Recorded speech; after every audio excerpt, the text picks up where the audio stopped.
Halo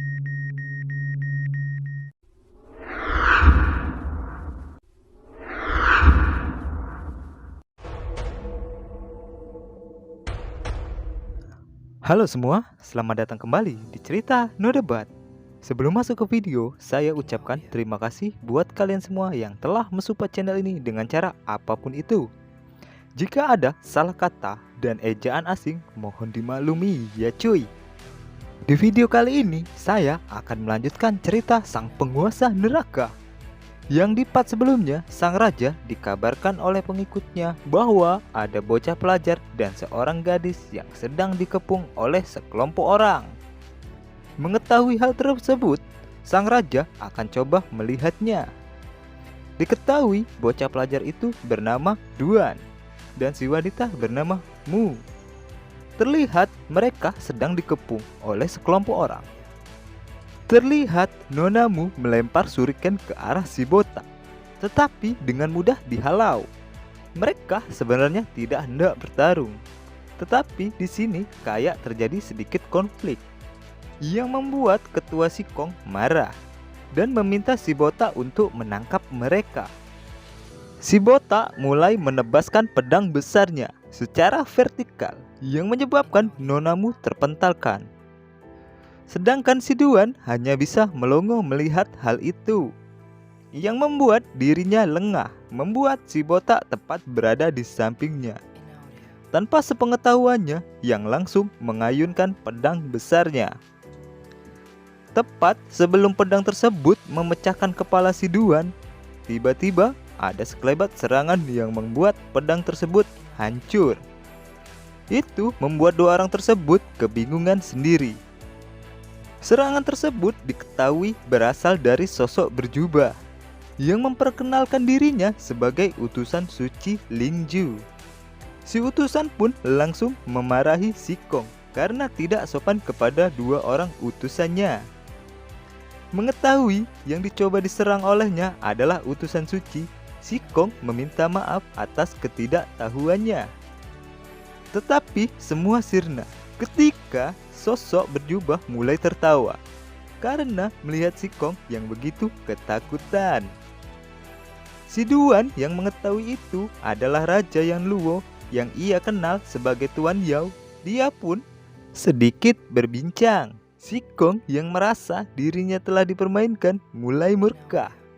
Dia pun langsung memberi perintah menyerang kepada anak buahnya. Semua anak buahnya pun mulai maju menyerang sang raja. Tetapi secepat angin mereka semua dilumpuhkan. Sikong yang mengetahui anak buahnya dikalahkan dengan sekali gerakan bersujud meminta ampunan sambil menangisi kecerobohannya. Si Duan dan Nona Mu berterima kasih karena telah menyelamatkan mereka. Dia pun memuji keterampilan yang dimiliki Raja Yan Luo. Raja yang mendengar hal itu, dia pun mulai memuji si Duan kembali. Karena dia tahu keluarga Duan memiliki teknik yin yang dan memintanya untuk mempraktekkan. Si Duan pun tidak sungkan untuk menunjukkan, karena telah 2 kali dia selamatkan. Nona Mu mencegah agar si Duan tidak menunjukkannya, tetapi akhirnya dia pun memperlihatkannya. Setelah selesai, kemudian terdengar suara seorang gadis yang memuji keterampilan milik Duan. Diketahui gadis itu bernama Ling Er. Ling Er kemudian menghampiri Nona Mu dan mengucapkan rasa terima kasih karena telah datang. Kemudian Raja Yan berpamitan karena masih ada urusan yang lain yang akan ia lakukan dengan Sikong. Raja Yan dengan cepat pun tiba-tiba berada di puncak gunung bersama dengan Sikong.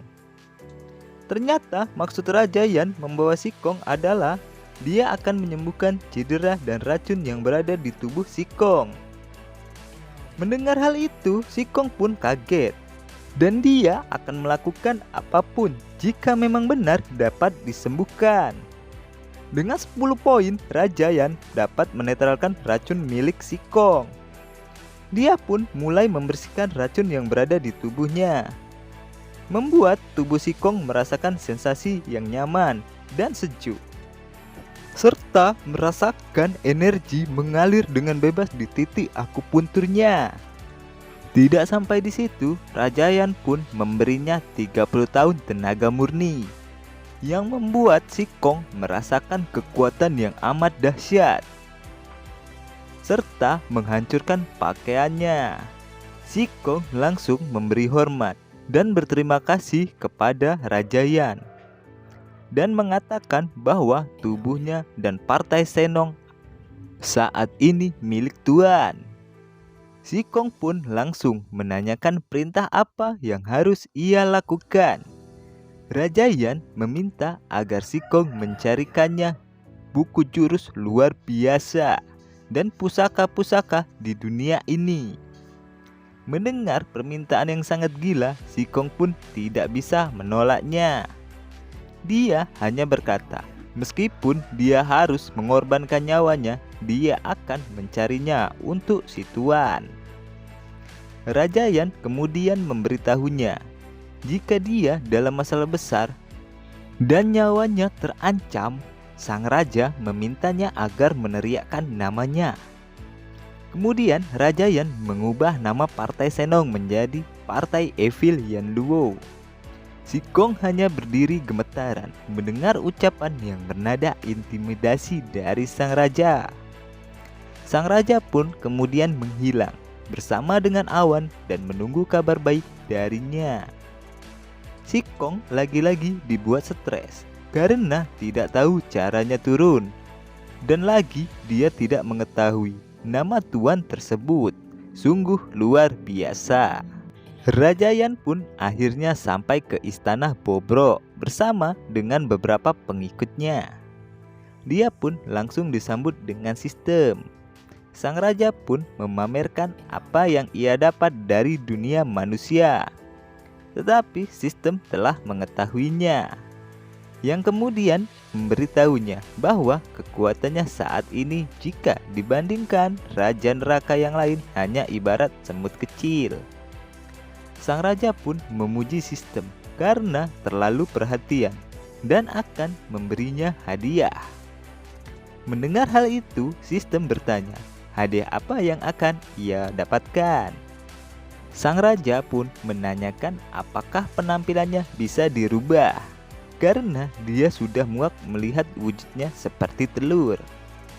Sistem pun membenarkan wujudnya bisa dirubah dengan mengorbankan poin roh sebesar 100 poin dan memberinya banyak pilihan karakter yang bisa diatur sesuai keinginan sang raja. Sang raja pun langsung melihat daftar pilihan karakter, yang kemudian ia pun memilih satu karakter. Melihat wajah mesum sang raja, sistem pun mulai curiga, dan ternyata seleranya sama kayak Mimin. Dan boom, bola merah pun berubah menjadi gadis mungil dan berpakaian sangat minim. Mendapati tubuhnya begitu terbuka, tinju pun diterima sang raja. Semua pengikutnya pun memuji selera sang raja yang begitu mantap. Sang raja kemudian memberi perintah untuk meninggalkannya berdua. Mengetahui hal itu, muka sistem pun langsung memerah dan mengatakan hal gila apa lagi yang akan ia lakukan padanya. Sang raja meminta saran apa yang harus ia lakukan dengan situasinya saat ini, karena dia belum mengerti menggunakan poin yang ia bawa dari dunia manusia. Mendengar hal itu, sistem pun langsung lega karena sang raja tidak meminta yang macam-macam. Sistem pun mengatakan agar sang raja mulai membangun istananya. Sang raja pun meminta untuk membangun istananya yang terlihat seperti gubuk duluan karena sudah muak melihatnya. Kemudian meningkatkan Huang Quan level awal dan dilanjutkan saluran reinkarnasi level 3. Perintah pun dimengerti dan sistem pun memulainya. Lohal yang terlihat seperti gubuk akhirnya berubah menjadi tempat yang sedikit mewah.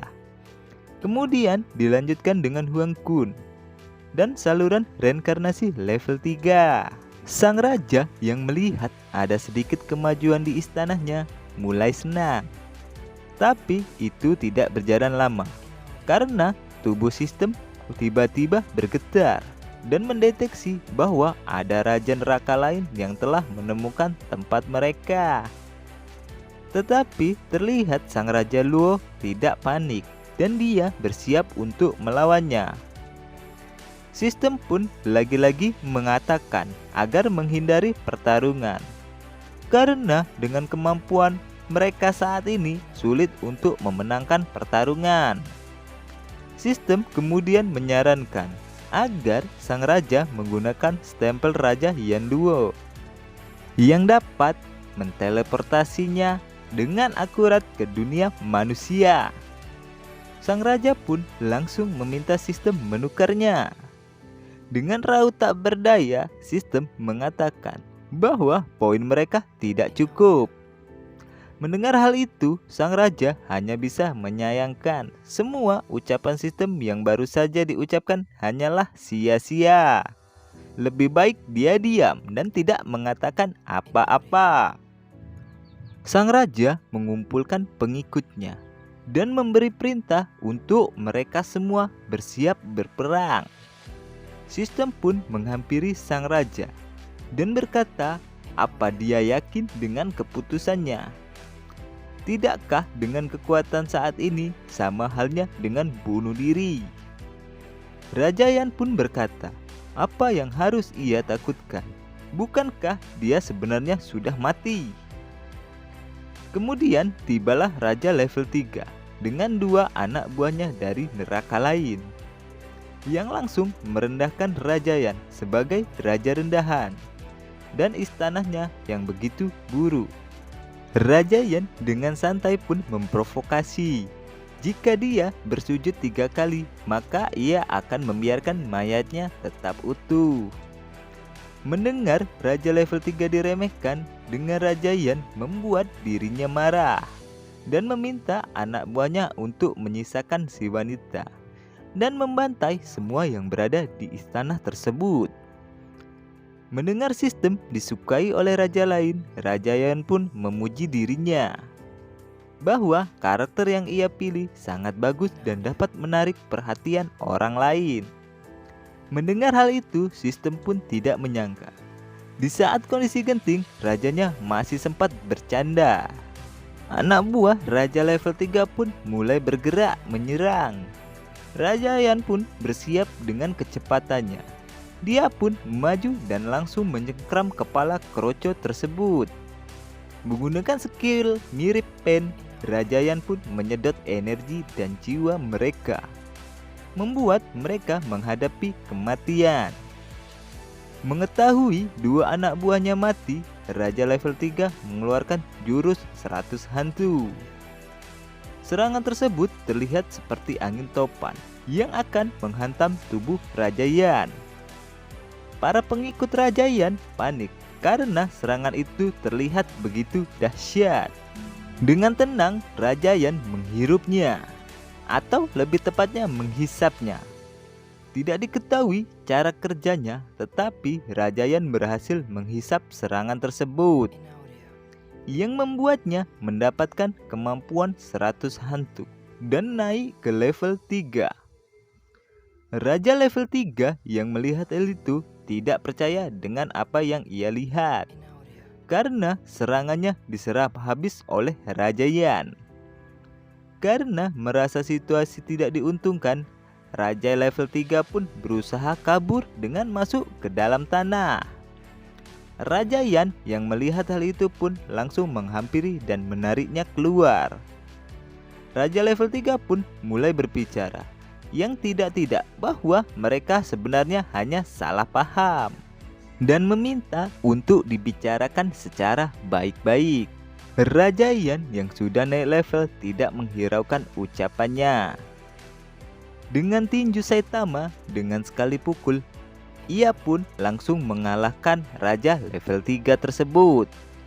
Sistem memberikan notif membunuh Yan Luo yang menyelinap mendapatkan 10.000 poin roh.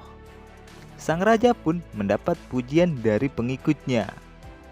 Sistem kemudian memberitahunya bahwa ada misi yang bagus. Jadi dia menyarankan agar sang raja menggunakan stempel Yanluo dan menyelesaikan misi tersebut. Raja Yan menerima saran dari sistem, berhasil menukar stempel Yanluo dengan 7.000 poin. Sang raja pun akhirnya berteleport ke Dongsan, ke tempat dia hidup sebelumnya. Sesampainya di atas gedung, Raja Yan sangat merindukan udara dan pemandangan tempat asalnya itu. Sistem memberitahu bahwa dia hanya memiliki waktu 3 hari untuk menyelesaikan misinya. Tiba-tiba dia mendengar suara seorang wanita yang sedang diganggu sekelompok preman karena tidak tahan melihat kecantikannya.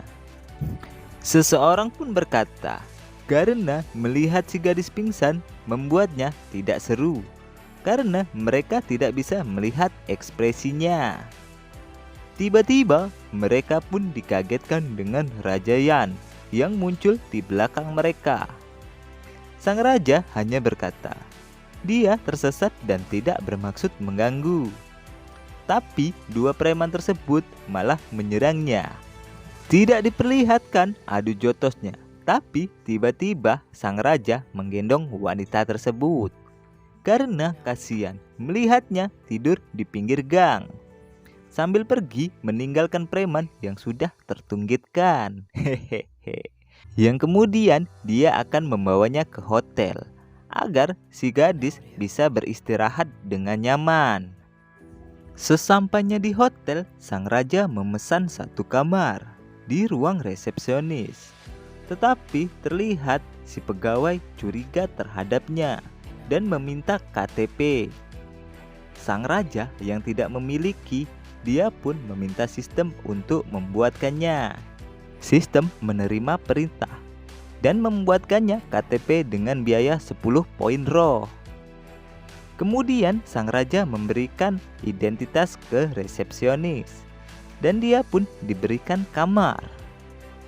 Sesampainya di kamar, dia pun membaringkan si gadis karena kasihan melihatnya. Karena dirasa baju si gadis kotor, sang raja pun membantu membukanya. Dia pun menanyakan kepada sistem, jikalau dia khilaf dan melakukan hal yang mantap-mantap, apakah diperbolehkan? Sistem hanya menjawab, tidak masalah, lakukan sesukamu. Mengetahui hal tersebut, sang raja pun bersiap dengan muka konyolnya. Tetapi tiba-tiba pintu kamar pun diketuk oleh seseorang yang berkata bahwa ada yang hendak ia perbaiki di toilet. Sang raja yang sudah tanggung mengatakan untuk memperbaikinya besok saja. Tetapi si petugas mengatakan itu tidak bisa ditunda dan harus segera diperbaiki.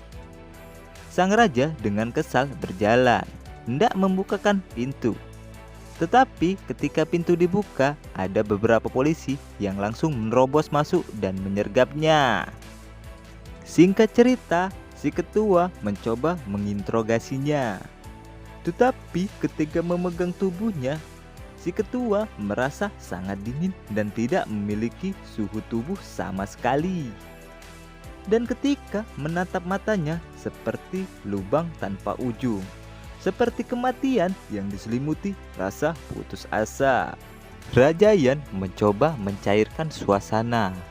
Lantas dia berkata bahwa apa yang ia tuduhkan kepadanya semuanya keliru, dan mengatakan semua ini hanya salah paham. Yang kemudian dia memberikan KTP-nya kepada si ketua. Ketika sedang melihat identitasnya, diketahui bahwa sistem membuatkannya identitas sebagai agen rahasia. Dan tiba-tiba terdengar suara telepon yang mengabarkan bahwa dia sudah menangkap tersangkanya. Mengetahui kesalahannya, dia pun hanya tertawa untuk menutupi rasa malunya dan meminta maaf kepada Raja Yan karena telah mengganggu kesenangannya. Lalu pamit undur diri sembari membubarkan anggotanya. Tetapi Raja Yan menahannya dan membisikkan sesuatu yang tidak diketahui percakapannya. Tetapi si ketua berterima kasih karena sudah membantunya. Keesokan harinya terdengar jeritan dari gadis semalam yang tubuhnya diselimuti selimut. Sang raja pun menghampirinya dan memperkenalkan diri dengan namanya sebelum mati, yaitu Shu Fuchai, dan berkata bahwa malam tadi adalah malam yang sangat indah dan sulit dilupakan.